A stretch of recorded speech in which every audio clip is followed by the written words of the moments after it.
Magandang gabi sa inyo. Ako po ay isang taga-subaybay sa inyo. Matagal na akong nakikinig sa channel dahil na rin sa kaibigan ko. Narinig ko kasi siyang nakikinig ng horror story sa YouTube. At tinanong ko siya kung anong channel ito. Matapos kong mag-subscribe ay na-addict na din ako. Isa sa dapat kong gawin ay ang mag-share ng mga kwento dito. Para at least, hindi lang ako listener dito. Juan ang pangalan ko. Sabi ng mama ko, galing daw sa Bible ang pangalan kong Juan. Pinangalan raw niya dito dahil gusto niyang lumaki ako na manampalataya. Kaso, mukhang sabla yung pangalan sa akin ni mama. Naging pasaway akong bata at maraming rambulan ang napapasukan. Sa totoo lang, tungkol sa mama ko ang story na ito. Sobrang religious niya. Bata pa lang ako, naiinis na ako sa kanya. Kasi lahat na lang konektado sa Diyos.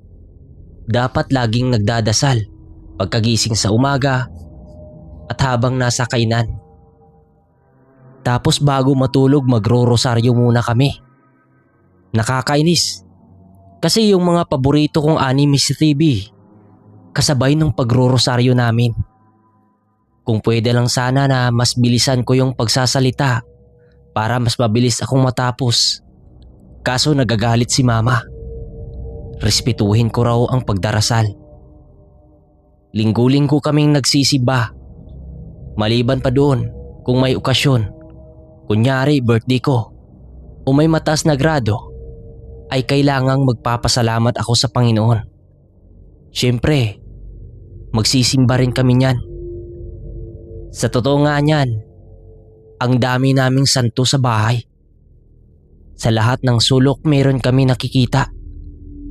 Pero mas madami sa kwarto nila mama. Sa lahat ng sulok nila, yung maliliit na hindi nakasya, yung iba, nasa ilalim na ng kama nila. Ganon kami lumaki. Minsan nga, napagsasabihan si mama sa mga katsismisan sa labas na baka raw lumampas na siya sa langit dahil raw sa sobrang pagdarasal niya. Isang hapon nun, kagagaling ko lang sa paaralan. Kami lang ni mama sa bahay ng time na yon. Si papa nasa trabaho. Habang yung iba kong kapatid ay hindi pa nakauwi. Nang may kumatok sa pinto, kaya kaagad kong binuksan. Tumambad sa akin ang isang lalaking na formal ang kasuotan. Tapos ang linis ng pagkakahawi sa buhok, parang dinilaan ng baka. Tinanong ko kung ano ang pakay niya.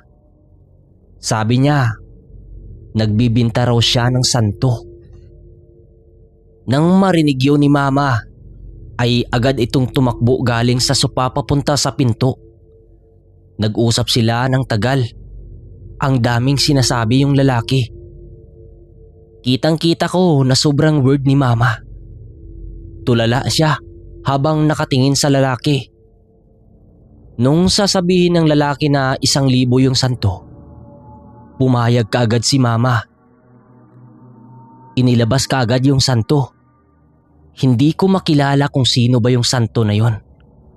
Hindi pang 1,000 yung presyo. Tumango-tango lang si mama at bumunot ng wallet sa bulsa. Tapos ibinigay sa lalaki.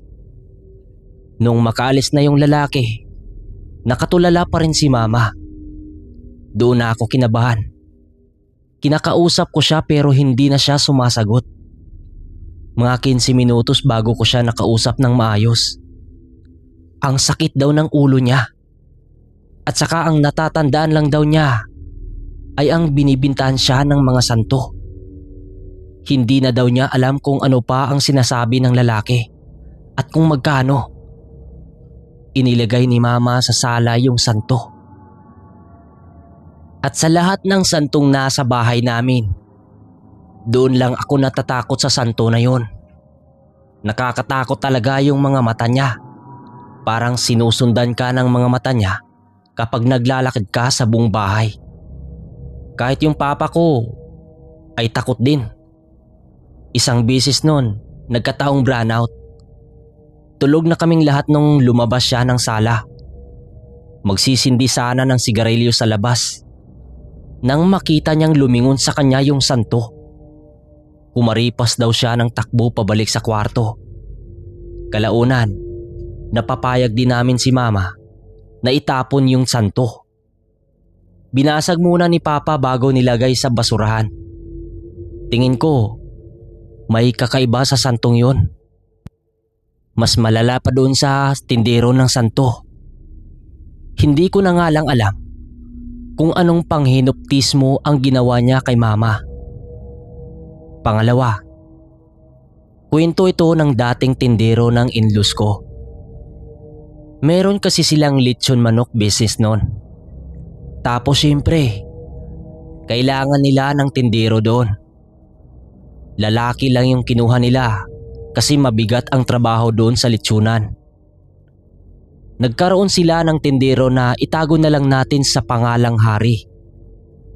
Nag-apply lang daw yun sa kanila dahil nakita yung nakapaskil na hiring nila. Hindi naman yun pinagtutuunan ni mama at papa ng pansin. Ang tungkol kay Hari, dahil normal lang naman yun sa kanila ang merong mag-a-apply. Kumbaga, paisi-isi na lang sila at hindi gaano na kahigpit. Tinanggap nga nila si Hari. Bale ang trabaho sa lechonan ay simple lang. Tanggapin ang mga marinated na manok. Pre-cut na rin yun. Isang buo at kalahati. Sila na yung bahala at magtuhog at maglechon. Noong unang mga linggo ni Hari ay maayos naman itong magtrabaho. Kaso nung tumagal, napapansin nila na palagi sila nasushort sa benta. Kadalasan nga daw kulang ang benta. Kadalasan sa isang buong manok, nasushort din naman kahit hindi siya nagbibenta. Pero hindi naman talaga kagaya kapag siya ang naka-duty. Naghinala raw noon sila papa na nangungupit ng benta si Hari. Kaso masyadong mabait yung in-laws ko eh. Hindi sila basta-bastang nagtatanggal ng tindero. Instead ay nilipat na lang nila siya sa trabaho. Mula doon sa lechonan ay doon na lang siya sa bahay. Isa na siya sa magkakatay at magmarinit ng manok. At sa ganong paraan daw ay walang mahawakan na pera si Hari at hindi makapangpangupit. Pumayag naman si Hari. Walang tanong-tanong eh. Mabilis naman daw matuto. Marunong din magkatay ng manok at magtimpla ng marinate.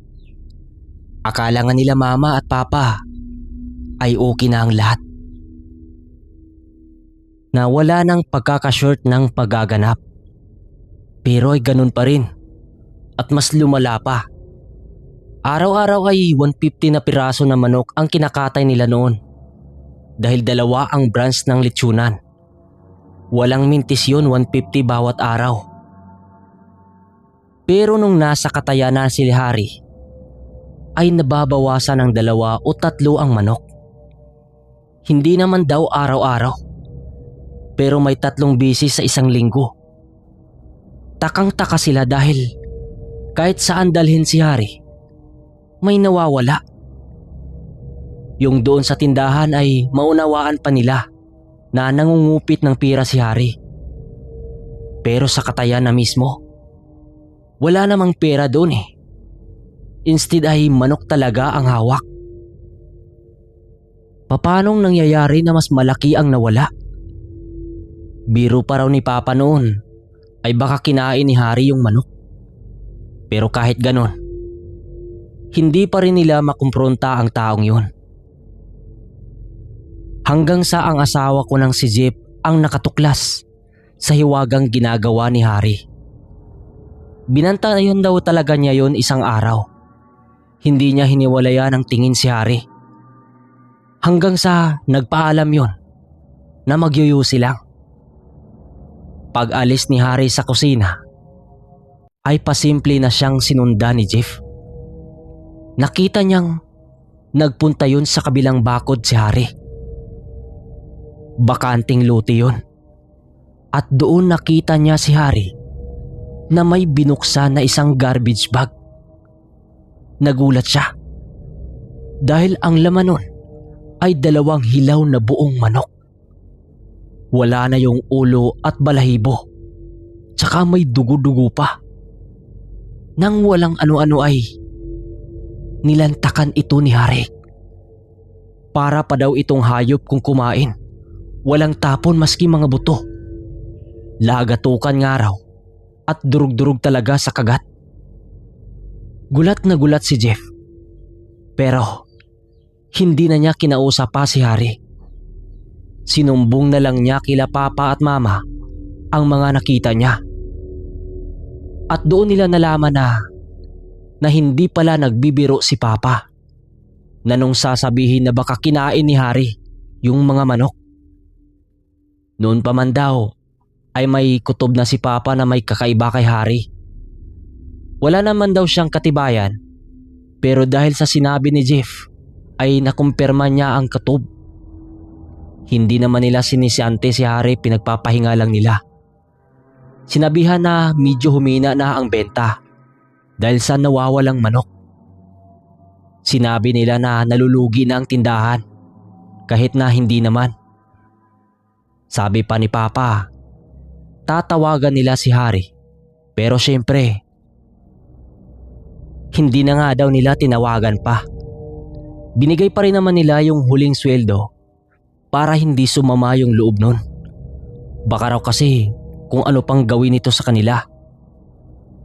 Sa tansya nga daw nila Papa at Mama ay alam na ni Harry kung bakit hindi nila yun pinapabalik sa trabaho. Kaya hindi na nga nagpakita yung lalaki sa kanila. Hanggang dito lang po ang aking kwento. Maraming salamat.